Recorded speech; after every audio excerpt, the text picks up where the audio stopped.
of listening to your body. It can be crazy. It it can be such a hard thing to do, but yet when you do it, it becomes so simple and such a like an everyday thing to just be able to stop and listen to your body. It's amazing.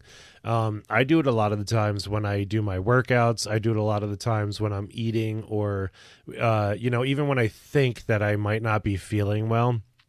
I kind of take a step back and I let myself breathe, and I will kind of almost meditate and try to get in touch with my body and see how my body really feels. And that I've noticed has never steered me wrong. The last time I was sick was before the pandemic breakout. I usually get like allergies and stuff all the time. Like that's pretty common. But the last time I was sick, I was actually sick for a good like solid week, which is weird for me. Even with the flu, I'll only get the flu for like maybe 2 days if I get the flu. I get sick maybe 0 to 1 times every year or two.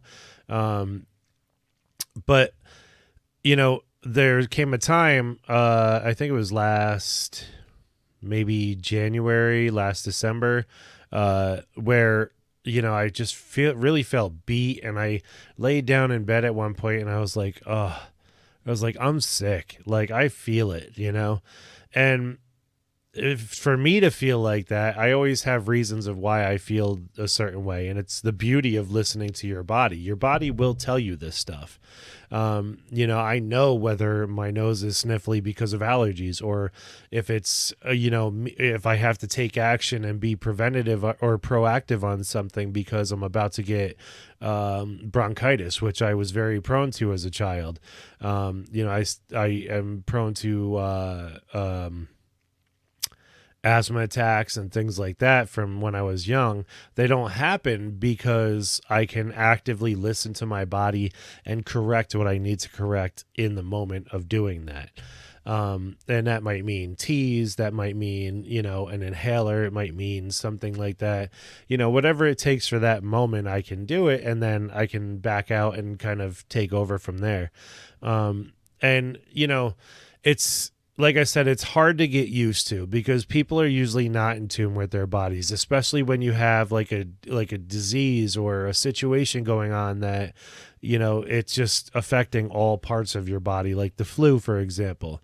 Everybody, I have the shakes, I have high temps, I have a headache, my nose is stuffed, my throat is sore, my lungs hurt, my stomach hurts, my body aches. There's so much going on.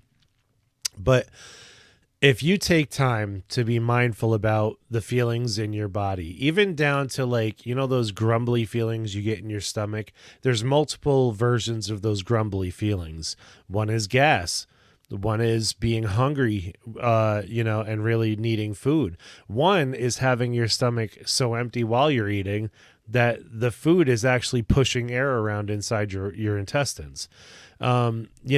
There's all kinds of different modes, different things that your body tries to tell you.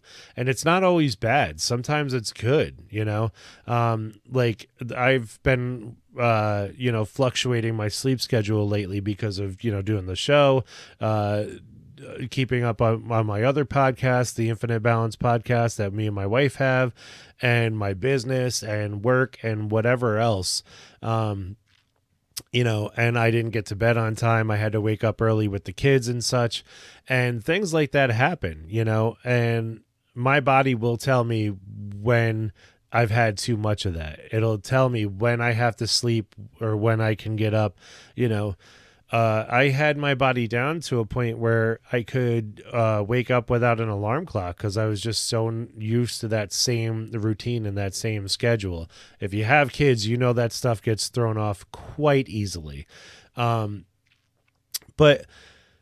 it's well worth it because you avoid having to do all of these things to go out of your way to see what's wrong, or to wait out what's wrong. When you get to know what's going on ahead of time and really realize these early signs, like I was saying before, and you get to really know your body, you can know when you're overtraining when you're working out. You can know in the moment of, like, I do it all the time. Like in the middle of a lift, I meditate and I'll say, is it my mind or is it my body telling me to stop? And if it's my mind telling me to stop, I can push through that in that moment. If it's my body telling me to stop, well, why? Is it because I'm about to overtrain and I'm overstraining my muscles? Or is it because I'm tired? Or do I need to adjust the weights? Or do I need to push and it's just my body being sore because I worked 12 hours yesterday? That type of stuff.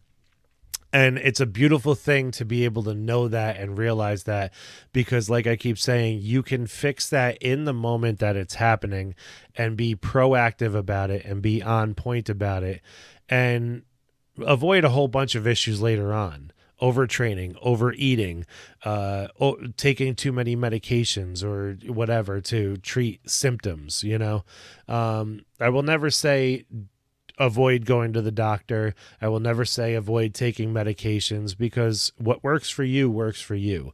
Take the healthiest route possible. Talk to your doctor. Sometimes that's a part of it, is that they can help you understand what all this stuff is going on inside of you. Same thing with your mind. Seek out, psychological help if that's what you need. I get headaches out of stress sometimes, and I know when my body reacts in a certain way, or I know when I feel a certain way mood wise. Oh, a headache's coming, I gotta listen to some music, I need to calm down, I need to vent, I need to release or something. And it's awesome. There's no other way to put it. So if you need help learning how to do this, I can help you through various means. It might be exercise, nutrition, diet, or like meditation, spirituality wise. It might be any one of those things, or it might be all of them. And I can help you decipher that, figure that out, and figure out a path for you. Visit my webpage. My contact information is all in the show notes. I'm going to be coming up with some new programs, but still reach out and get in touch with me, either to just tap into my brain for something, or to see if I might be able to design a program on the spot for you that is more financially functionable, or physically fun, whatever. Your time, your money, that's your situation, and I can customize it to help you out. So get in touch with me, and I'll talk to you guys next time. Bye.